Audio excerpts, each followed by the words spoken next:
your master ceremonies. But in real life, I'm an attorney, do a lot of work with the attorney that's on the other side of that screen. Ray Genco, he's the one I can credit for actually bringing me into this Web3 world originally.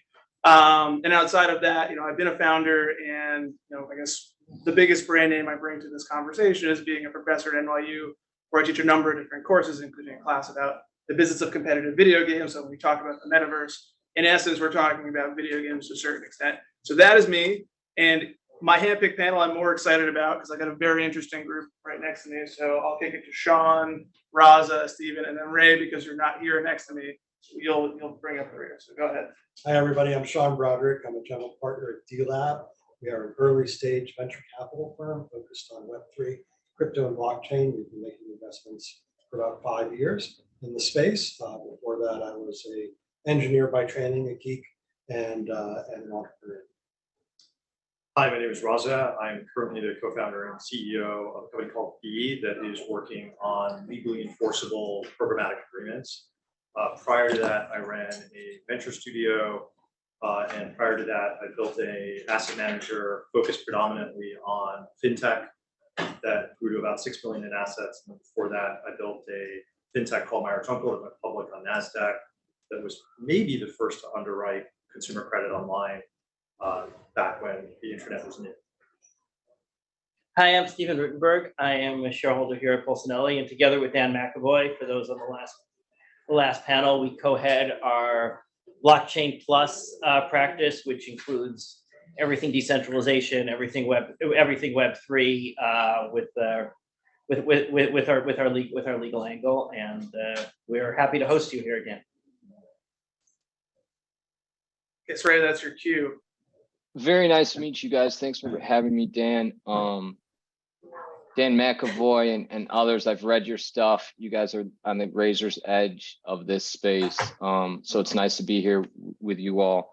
I'm an attorney, have a small practice when all of my clients are Web3, and I'm a founder of a security-based firm that helps with self-custody. So this is a fascinating discussion. I really, truly appreciate being here. So let me start with a very basic fundamental question. What do people get wrong? What do people get right with crypto in terms of terminology, right? We hear words like crypto, Web3, decentralization. I wouldn't be surprised, and I wouldn't blame anyone if they didn't know what the hell any of that meant.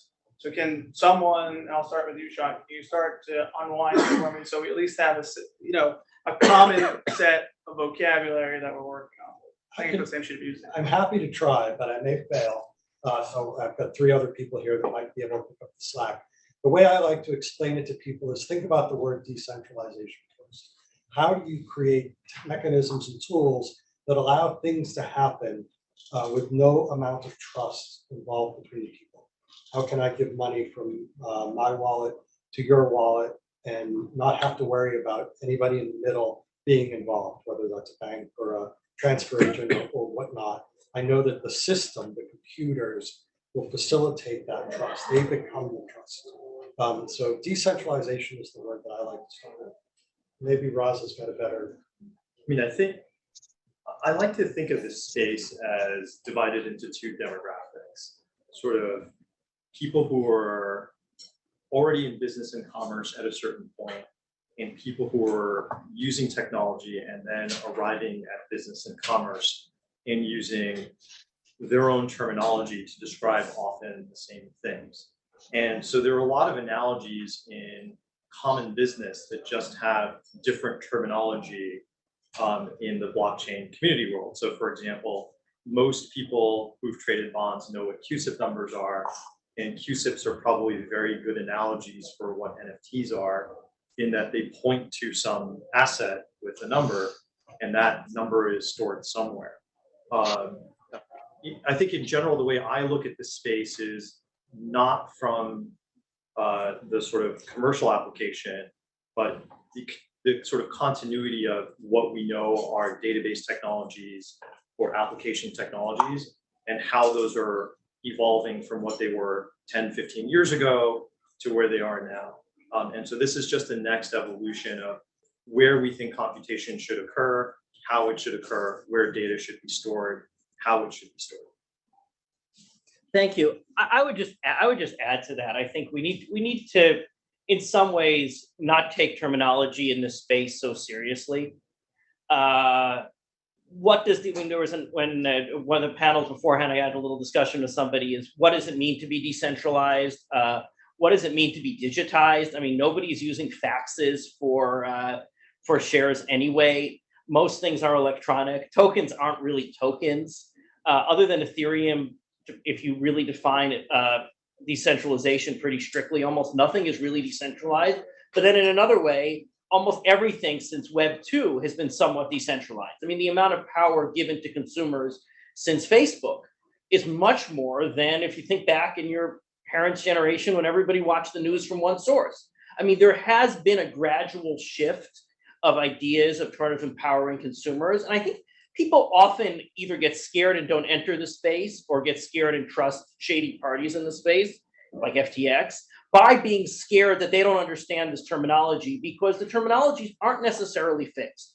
I mean, crypto isn't encrypted. I mean, the space, the terminology is fun, but I try to understand what it is rather than getting too focused on what the terminologies are, and definitely don't feel disempowered if you don't understand the terminology. Ray, you got anything to add, or we cover a lot of people? No, I couldn't agree. I couldn't disagree with anything there. I think Shawn hit it on the head with decentral. A lot of this can be accomplished with a non-blockchain database, but if the source of truth is important and that non-intermediary or third party is important, then the blockchain technology comes in and it can be applied anywhere. So I think that decentralization is a common theme, but boy, oh boy, we shouldn't feel disempowered if you don't have the right terminology. I really like that. Okay, I think that's a good segue. Let's not worry about terms of art. So you mentioned blockchain, right? So let's agree to let's stipulate to something that decentralization. When people talk about crypto, most of the time they're referencing blockchain technology. Do we agree? Okay. Most of the time. Yeah, most of the time. But I think that the distinguishing point about crypto is that often what you have is some representation in the database that points to a contract or some other thing on the internet, like an image. And so, crypto to me is the sort of like summary of these pointers. And that's what a lot of people have been trading on the theory that they may appreciate in value. So in some sense, crypto to me, often the analogy I use is something like a CUSIP number that is encoded and stored and points to a thing somewhere. So I'm not surprised you made something complex more complex. That's spoken like a true engineer. I don't know that I need unanimity. Everybody here is bought a bond. I just need general consensus. Okay, please, you're making my job somewhat harder. And I want to add to what Shawn said before. I mean, I think as much as decentralization is amorphous and is very staged and nothing is really decentralized, the core of why we're here and why this is interesting is the idea of decentralization. What Bitcoin protocol kind of brought to the world after almost thousands of years is the idea that you could have a decentralized transaction. If you want to even go further back, the way we were able to, what? Didn't gold do that? For certain transactions, yes. Yeah. But for being able to transit something that's not in front of you, that you can't move. I mean, if you think about it, a step back, thousands of years ago, we were in our caves. And if you wanted to leave your cave and go do commerce, how do you make sure your neighbor doesn't take your cave? And that led to centralized authority of lots of things. And until then, that became the, for lack of a better word, gold standard of how we worked and developed as a society. Other than something you can carry with you, you needed a centralized authority. Bitcoin, for the first time in history, through a complex mechanism, allows you to get out of that, which has spurned this huge amount of innovation. And we're still trying to figure out what to do with it. No, but I think that, the first move on decentralization was the delinking of the dollar to gold. And dollar became in fact, a paper Bitcoin. And it has a conventional psychological value, nothing else. I beg to differ on that point. I feel like if we have this debate, we're not gonna have any other debate. So I'm gonna do my Look, job. he's the guy in He's charge. our moderator and we'll take it up another time. I like an interactive session, but I mean, as someone who teaches every week, I prefer hands over just batter up. With all. Yeah, that's never been our group. Just like the I can use one NYU analogy professor for interrupted. decentralization. It's This your was IT not guy, allowed. right? The sort of, conventional approach is if you're adding someone to your company, you go to your IT guy and your IT guy creates all these accounts that give you access to the system. And the IT guy controls that. And if you need to remove someone or add someone, you have to go to the IT guy. And what decentralization is doing is it's removing the IT guy and saying, if you have this token in this contract, you can do a certain number of things and no one can prevent you from doing that. And that's, I think, really what the most critical aspect of decentralization is. There's another category of decentralization that's all about where you run your compute. They want to know that you're running it on your local device. But I think the natural progression of that is that it's always going to become re-centralized. And I think today, 60+% of Ethereum compute is done inside of 3 privately owned companies.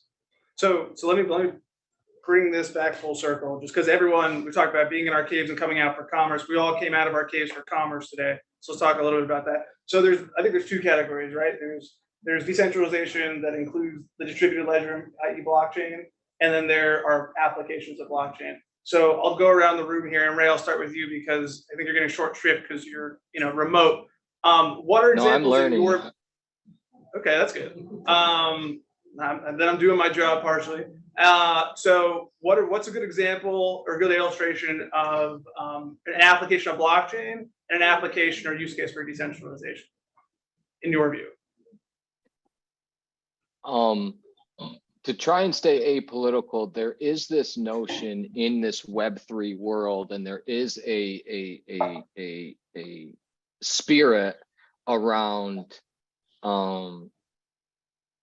just the ability to be censorship resistant, or the ability to be resistant from a government that wants to stop a transaction. Or a government that wants to see your transaction through the SWIFT system, et cetera, et cetera. So I think that's a spirit, and there are applications that allow that. I think the regulatory system and it's still figuring all of that out, but I think that's a direct peer-to-peer transfer of value is extremely powerful. And if you take nothing else, if you're curious about investing in this space, that creates efficiencies for any business where there's now more fat on the bone. Like that's the reality. So there's the application is efficiency, censorship resistance, and boy, an application for decentralization, just where there's many nodes confirming each other's data set, can be applied anywhere. College degrees, land titles, assets, banking assets, art we've seen flourish since 2021. And I love all of it. So I'm really, you don't have to be deep into this world to benefit from it, I don't think. And I think it's going to come sooner rather than later. Okay, I'm going to ask the 2 people that have biases about this, and then the person that theoretically doesn't have a bias. Okay, Shawn, you're an investor, right? Yes. All right. What are, in your view as an investor, what are good applications for either blockchain or applications for decentralization, or places or industries, sectors where decentralization is not only worthwhile, but worthwhile in the sense of being profitable? So that's a question, a variable of which requires time. Today, we've seen tons of innovation and applications in the financial world, right? I mean, people look at Bitcoin and they say, oh, that's sort of money. It's some value. And so people have done a ton of decentralized innovation in lending and derivatives and all sorts of, anything you can imagine people are doing today in decentralized ways without a central authority to decide when you hit the contract price on that option. And everybody gets to trust it. Nobody can front run, your trade and so on and so forth. So separate conversation about front running we won't get into. So right now, financial has been where we've seen stuff. That said, my firm doesn't invest in a ton of financial companies. We're looking much further out. So, we're very, very early days in what Web3 can accomplish. And the database analogy that Raza uses is a great one. Like, what happens when all of the world's information is accessible via a database that exists on the planet that nobody controls, nobody can shut down, nobody can alter? Isn't that the plot of Terminator? It just, I was thinking about something that maybe you can go and answer that, because I was going to think about going through this train of thought. It's really about, we talk about decentralization, about being free, about doing anything you want. And now we all do those things from our computers. And I had an experience that I changed computers, and I was using an Apple, went to a Microsoft, and somehow all my information was there. I said, how did it get here? Now, I'm thinking about doing all those transactions, and we go with both Microsoft and Apple implementing the AI technology. I mean, once this AI is out there, they can get information about everything that we are doing. I mean, all these transactions, you're saying that this database, the governments won't have the control, but they will. I mean, am I wrong? I mean, So There's actually you're a totally touching, different perspective towards that, which I'll talk about. you're touching on about 3 different really important things. And I don't think we have the time to go into all the details. I'd be happy to talk more afterwards. But the thing about these databases, these blockchains, these distributed ledgers, is that they're public. Like, they are public. Not only did Microsoft figure out how to take the data from Safari and move it into your computer, right? But in this case, like, all of your financial transactions, if I go and buy a pizza from Raza and pay with Bitcoin, Do you have pizza? he does have pizza. He can see every single transaction I've ever done. It's the Like, best pizza. every single transaction I've Not ever since done. Defara has passed. Defara's. All right, now I've devolved this into an argument about which pizza place is the There best. you go. So it's actually an even weirder question. Like, that's a good question, but it actually gets weirder. And the thing is that, to Stephen's point, we're still trying to figure out what we're going to do with this. Like, we know that this is really important technology. I came up during the internet, so I started coding in the late 80s, and I was there as an entrepreneur and an investor all through the start of the internet. And I love the fact that I'm in Web3 the last 5-6 years, because I'm seeing a lot of the same infrastructural problems. And we haven't even scratched the surface. So when you ask questions like, give me an example of a really good decentralized blockchain, it's like, we don't know yet. Honestly, we don't know yet. Like, putting all the lawyers out of business would be a nice start, right? No offense. I know, I think 60. What did Shakespeare say? Because people are nice and naturally want to just. 60% of the people on this panel would disagree with what you just said. And I was never a math guy. However, let me, Ray, I saw a hand, you chime in, but I want to ask the question a different way when I kick it to Raza. I just wanted to respond and tack on to that, yeah, the infrastructure is still being developed, and some of the greatest companies right now are developing tools and guardrails that are going to be the guardrails for this new economy. So it is a loaded question. I'm glad I made the mistake of buying into the premise, but I'm glad you pointed that out, Shawn, because it really is. And to the other point, yes, right now we're in a world where Facebook has all of our data, and they're putting AI and computers to build these portfolios and triangulate our whole lives. Okay, without comment. However, in Web3, we at least, everyone will have the potential to have access to that distributed ledger in Shawn's hypothetical, where it's all of the world's info and it's accessible and unalterable. That kind of levels the playing field compared to where we are now. So in legal terms, I had an objection to the form of the question, so I'm going to ask a different way. To you, Raza, and this is a leading one. So what's a problem that is worth solving and can best be solved through decentralization or the use of blockchain? So I have a long list, but let me try to pick 1 or 2 that might fit the audience. So yesterday there was a panel about there was a pitch session about buying secondary assets in the secondary market from VC funds that may be trading at a discount. And I believe you had asked a question about the fact that the founders often don't have data rooms assembled. You can't really verify the underlying financial information that they're providing you. And so you have a narrow window to effectively participate. And this fund's value is that in theory, they've gone ahead and done a lot of that diligence, and therefore they're evaluating that information for you and they're bringing that deal to you. This is a perfect use case for this category of technology. And I don't want to limit it to blockchain or pure decentralization. I'll use a more kind of specific term called formal verification. So when you're kind of evaluating a financial statement today, often 8 humans may have touched it. And in the case of FTX, for example, it probably isn't true, or in fact, it absolutely isn't true. These technologies, what they allow is for the program itself to go directly into the data, ensure the provenance of the source of that data, produce the financial statements and underlying views you need. And if you pair them with other algorithms that will make recommendations, you could take what might be a 3-5 week diligence process and compress it into seconds with a recommendation to buy or not buy and the percentage discount that, or the estimated return you'll get from it. So that's an example of one type. I'll present another consumer example that I actually experienced. We were overseeing a loan servicer as part of a portfolio of assets. 10% of the time, the loan servicer calculated the amortization schedule of the student loan borrowers incorrectly. For years, not for weeks or months, but for years.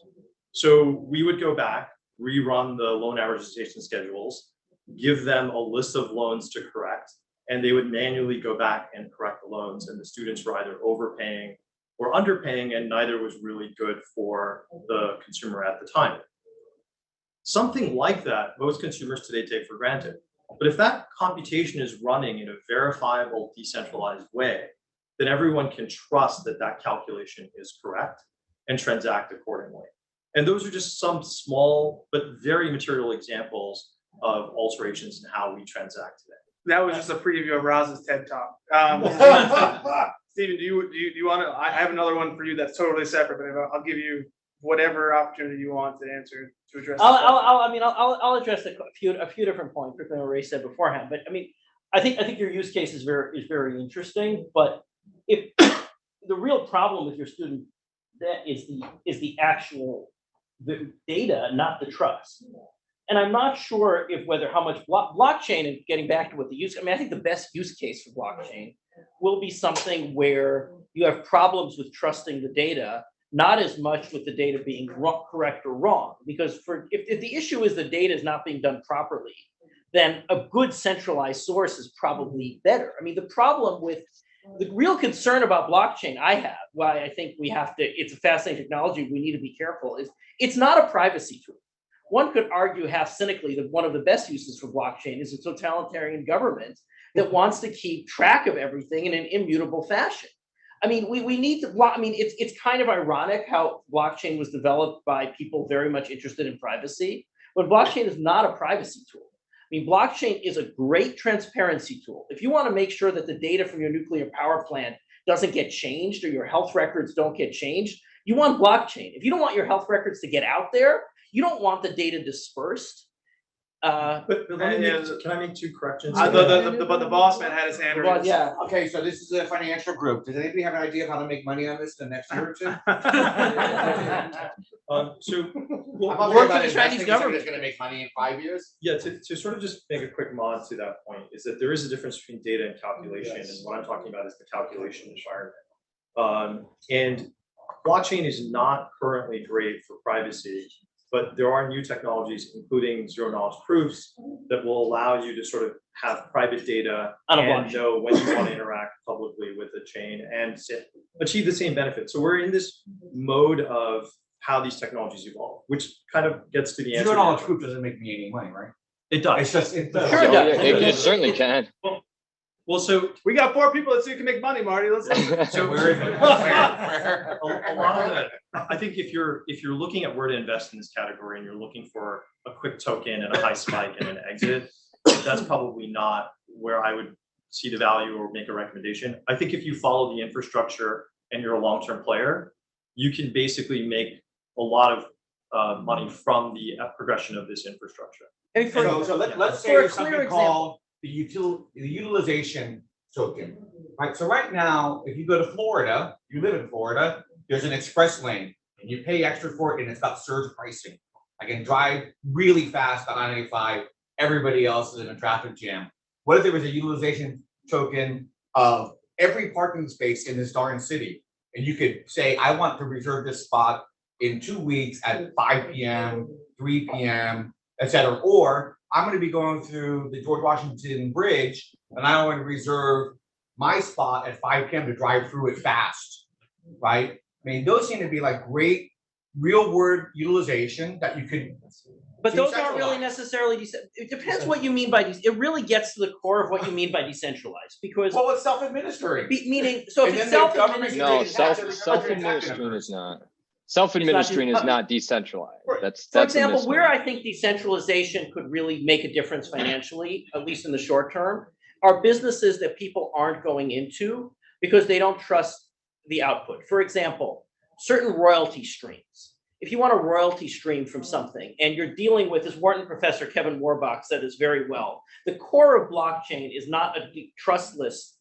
It's not that it's trustless, it's that you're trusting the network and therefore you can deal with untrusted counterparties, which is why I think the failures of so many blockchain networks is such a disappointment, because what we're doing here is removing the trust from the counterparty to the network. And by trusting the network, it allows us to open up a field of business. For example, royalties from an energy plant in a country that doesn't have a good system of laws. You don't need to change their law system, but if you could put that royalty stream on the blockchain and you could buy your take into that, you could do that almost immediately. And then the transparency of blockchain becomes a huge advantage. So Brookfield has an infrastructure fund. You're talking about tokenizing the income that comes out of that? Well, no, because you trust Brookfield. At the end of the day, Brookfield has, they're a public company. You basically trust their numbers. This is going to allow you to do business with a place that you don't necessarily trust. So The one movie business. Who's in charge the here? movie. Well, him, but second in command is me. No, I would be remiss if we didn't ask the question, how do you make money in this space without asking the guy whose job it is to literally make such investments? Shawn, floor is yours. In the long term. No long term.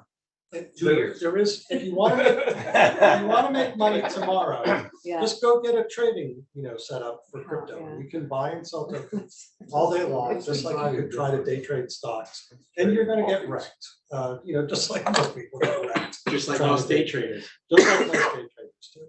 And the thing is that Web3 is early. This is, I like to, 2023 feels to me like 1995.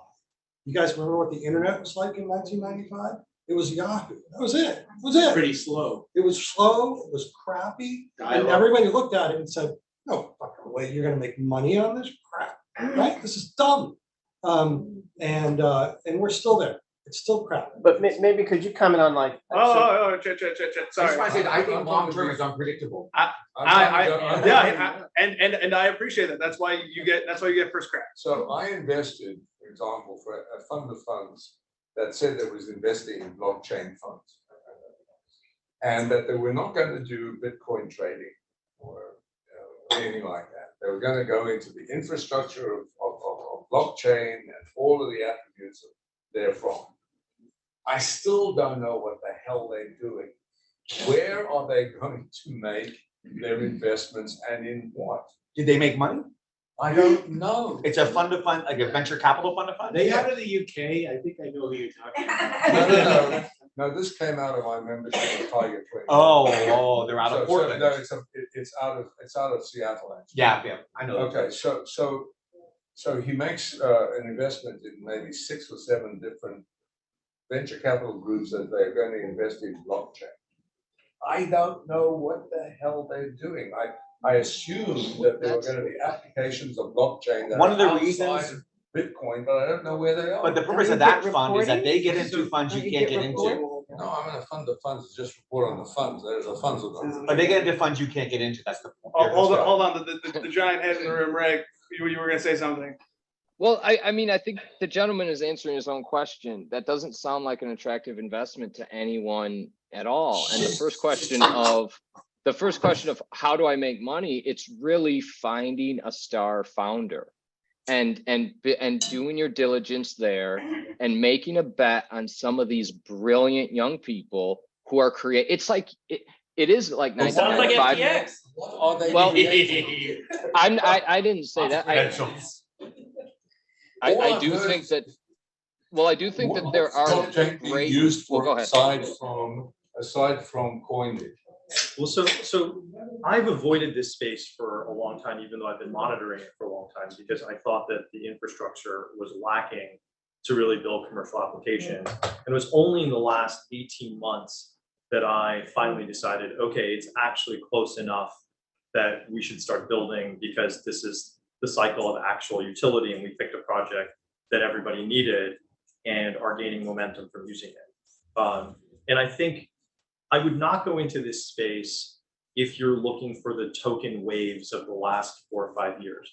I would go into this space if you are a deep tech investor, which is very rare, who can really parse the information about which projects are useful and why. We have a list and we're watching them grow, and we know which products we want to use. And we also know how much trouble those founders are having raising money, because nobody understands why what they're doing is critical. And it's a very small percentage of people who do. So if you're wanting to understand sort of the space, I would look at it from a deep tech perspective, not from a token volatility perspective. I think that's useful information. Andrew, the Yeah. chat. We just get a simple definition of Web3, maybe? I don't think so. I mean, I think it's, well, the basic idea, if I can I I don't know if that- that's yes, a tough absolutely. question. Well, No, it's it's not, not a because tough it's, as I said at the beginning, I think you don't, most of the definitions are fluid. The basic idea, and I think someone had a person from Panera had a really good slide at the beginning, kind of explaining that. Panera does Pantera. the bread bowls. I guess I need a coffee. Which are also- The basic idea is that the initial web was entirely almost like TV. It was almost just presented at you. And then you came out with Web 2, which is social media, where in some ways you do control the agenda, but you don't really have ownership. You're posting content and you're controlling how things are based on your use. And Web 3 is the idea, maybe with a blockchain, maybe not, of actually having an ownership stake in it. That you actually are, as somebody said in a podcast I heard once, that the internet has done amazing things for copies, nothing for originals. You could send over the internet a copy of any song. You could send over the internet, it revolutionized music and photography, but you can't send an original. The double spend problem with blockchain has solved that. So the idea is that you could be able to own something and have it on the internet and not a copy. And that's the idea of Web3. It's amorphous, exactly what it means, but so many people, as somebody said, is calling us what we're doing now Web 2.5, because you own it more, but it's not on a blockchain, so. You basically asked a philosophical question unwittingly, but I know Raza wanted to chime in on it. Well, I think the way that I approach it sort of in a non-technical way is, right now when you use Facebook, you are in an agreement with Facebook and your terms of use is with them. Their fiduciary obligation is to their shareholders and stakeholders, not you, the user. You have an asymmetrical relationship there. So Facebook, with that terms of use, is going to do whatever it thinks it needs to maximize value for its stakeholders. What Web3 is essentially trying to do is say, I can set terms of use between me and a counterparty, and that is what's going to govern that transaction, that data ownership, et cetera. And there isn't a company that could intermediate that. I'll give you a different example with Carta. So when you use Carta to log your shares, and a corporation puts those shares in, if I am the corporation, my agreement is with Carta. So if I log into Carta and I zero out your shares, and you're like, wait a minute, that's a violation, you have to come sue me, right? But in a decentralized world, once your shares are allocated to you, I can't, other than through my contract, remove those shares. That's the beginning of an entirely new way of thinking of how we're going to interact with these technologies. Oh, hold on a second. Oh, you hold on a second. Immutability is the attribute. There's immutability, there's verifiability. So you can sort of make sure So that the transmission of government information to government, the storage of scientific data that can't be trammeled or screwed up or fraudulently I agree. changed. I think that's the bigger clear advantage at this point is the data can't be changed. I'm not yet convinced that blockchain data is more verifiable than centralized data. I didn't but- say blockchain data is verifiable. I said compute is verifiable, and they're very different things. Well, okay, let me do this in the order that was presented to me. So Michael, you had a question or a comment on this topic? Yeah, sorry, this gentleman's what he said, because I just saw a documentary, this was before FTX, a few years ago, on Quadriga. It was called The Search for the Crypto King. He basically people were investing in Quadriga. He was basically falsely allocating shares of Bitcoin, whatever, to people thought they were actually getting it, and they weren't. He was just making it up. Yeah, that's right. And using the money as essentially, at least from the documentary, Ferraris. gambling with it. And then it fell apart when he was losing money. But if you got a statement from Quadriga, it would say you own so many whatever, Bitcoin, Ether, whatever it was, right? But it turned out that was totally false. So how does That's a great that's an example of- decentralization answer. So Give him a that's- yes, decentralization right. answer. No, one of the three of you will hit him with decentralization. The problem is, or I a think- simpler way of putting it. Let me Oh, yeah. put that in two different ways. So one is you could have a human do that, and two, Web2 environments completely allow for that. Whereas if you have an independent way of formally verifying the chain of how funds are used, and you can even put in an account control agreement that restricts a transaction. So I can say, for example, I'm only going to pay people named Shawn, but not Dan. And I try to pay Dan, it's blocked. That seems particularly punitive. I know, I'm sorry, but you're the mod, you asked for it. So that kind of programmability is something that decentralization or Web3 allows that would have prevented this. And when we look at FTX, we don't really get the point. FTX wasn't using Web3 technology to operate its broker-dealer. It was using Web2 technology to operate its broker-dealer. who uses Web3? It's beginning, so. Or another way of Next week. Another way of understanding what he's saying, kind of an intro to what you said, which is exactly it, is the blockchain itself, and particularly the Bitcoin blockchain, has gone through a huge number of crises, but has never really been hacked. The problem is that with this whole industry is what we call the on-ramps and off-ramps are completely regular, old school, centralized, and open to fraud. So Coinbase, for example, I think it's a great company, but they're not using a blockchain themselves. Your account on Coinbase is a regular, as if it's an E-Trade account. Quadriga was open to fraud because they weren't claiming to be on a blockchain. The blockchain is where the crypto was, but your account with him was just with him. And it was Web 1 or Caveman 2.2 or something. I mean, because it was just a piece of paper. I think 2 minutes, guys. I think it's been addressed. Chet has been waiting very patiently. Chet, did we even get? I was just going to go back to Marty's original question. So nobody has really gotten to what do you do today, right? So other than buy some Ethereum and Bitcoin, Which is right? out of the, we've covered that, so we're not gonna cover it again. All right, I was going to ask. All right, so you what's got the shot simple down. The question for application, you, Chet. right? What's the simple application That's to what the question I asked. invest in today? Yeah. Is it simply fractalization? To just begin with baby steps. What's the first baby step? I don't know. Let's go in reverse order and ask and let Ray address the question, but I don't think he's got a good answer. By the look on your The face, you question didn't of love like, it. it's not a space for somebody whose time horizon is 24 months. In my experience, you're then just playing with game. Then it's just a casino. We talked about and earlier, it there's- was great, right? No, there are. So see, Then that's in 2 months. that's the dilemma. Some people, just like Bernie Madoff and others, are frauds around crypto, just like around the US dollar. That doesn't mean anything about the asset. But if you talk about custody versus self-custody and you educate yourself about what decentralization and these gentlemen talked about, then the applications start to flow, and then you can very easily identify those players who are just going to succeed. It's a place where it's very easy to tell who's going to be successful 5 or 6 years from now. To 1 or 2 years, it's very difficult. This will probably make Then that's this too problem- long. That's fair. There's one last point that'll make Marty happy. I mean, I think this space calls for. That's fair. Well, family money that can hold on long term. It calls for professional investment. It doesn't. It's not a get rich quick space anymore. And I think for the people Can we here, sell- that's a good thing. Can we sell futures on crypto fraud?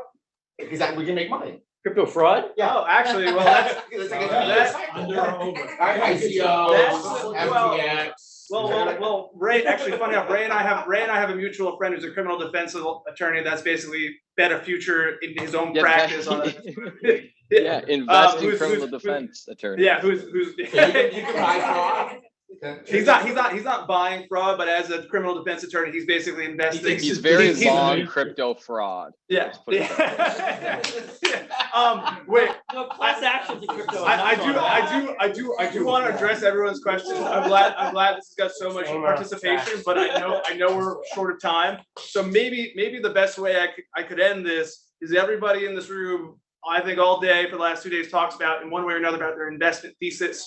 Okay. And I think everyone here probably has a different thesis with respect to this space. So I'd probably be useful to hear all of them. And I'll start with the investor and let everyone wrap up that way. Sound good? Sure. All right, cool. Sure.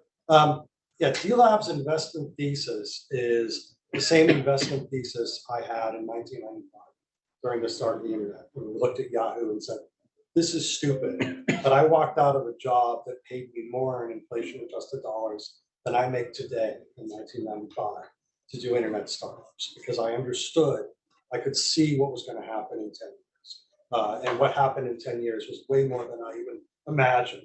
And that's where we're at now. But it took 10 years, and it took the .bomb, right? I got screwed with that. A lot of you probably did. These are the things that are going to happen. This is fundamental infrastructure that will change how we compute, change how we use data and share that data. And it will impact everything that you use on your phone and the computer 10 years from now. So, we're investing in infrastructure. And I'm happy to talk to anybody about that. Raza, I think the best way to look at it is a longer horizon from a deep tech point of view. And in general, my philosophy is don't invest in things you don't understand. And so if it's something that's just fundamentally opaque, it's probably not worth diving into. There were a lot of companies that were acquired by Facebook, Google, Microsoft that were building infrastructure where investors got exits and people knew how to do those trades. They knew how to get in, they knew how to get out. I would look at it from that point of view, not a short-term application. There's also sort of a counterfactual or kind of incorrect derivative point, which is if I fund a microgrid using shares that are tokenized, am I buying a token or am I buying a microgrid? And there's this confusion about what is a token. So just because you digitize a share doesn't mean you're suddenly in the digital token world. It means you're in the buying microgrid world. So a lot of the use of this is going to be in all of these projects that are looking to formalize how their cap tables are designed, how their legal contracts are interoperable. And they are doing this because it changes their secondary market relationships. It's faster for their investors to prove the value of their assets without trading privacy, to leverage them, to fractionate them. So that's how I would approach this. I'm not sure how that goes. you want to pass as an attorney? No, but I actually think that our model here is at our firm is very similar to what Shawn was saying, is that we're investing in the infrastructure of clients and building a practice that that understands this space and works with clients as their friend and taking the long-term view and taking a somewhat skeptical but understanding view. So that's exactly what we're doing as well as lawyers here in our blockchain Web3 practice. Okay, well, Ray, I'll bring it home, and then we'll let the next panel come on. You're on mute. Mute. Yeah, we can't hear you. Sorry about that. I would say keep an open mind and give yourself the opportunity to be curious about things. And really, my thesis has always been around individuals, and that's worked just for me in my practice. But Web3 has a lot of criminals and frauds, no doubt, but it has some of the most brilliant minds I've ever come across. And that to me is a data point worth considering. All right, well, thank you. My favorite thing I get to do is we should give these guys a round of applause. And I encourage connecting with any of these people offline, and if you want, I'm around. Thank you all.